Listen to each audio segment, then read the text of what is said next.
மட்டிக்கினாரு ஒருத்தரு இவரை காப்பாத்தணும் கத்துரு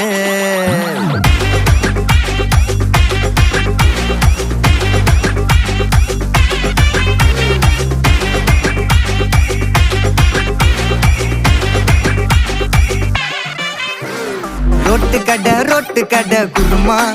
திரும்பி உனக்கு வந்து அச்சுது பாரு கருமா வாஷிங் பவுடர் நிறுமா கொஞ்சம் வாய சுவையும் பொத்துக்கிட்டு இருமா ஓ நிலைமையத்தான் நினைச்சு சிரிமா தக்காளி பிசிக்கி தொட்டு மொக்க வாங்கிட்டடா செவுத்த போய் நக்கு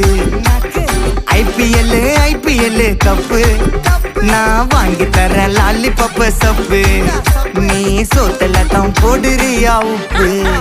அப்போ இப்படி இருந்த நீ இப்போ இப்படி ஆயிட்ட ரொம்ப மாசு காட்டினவன்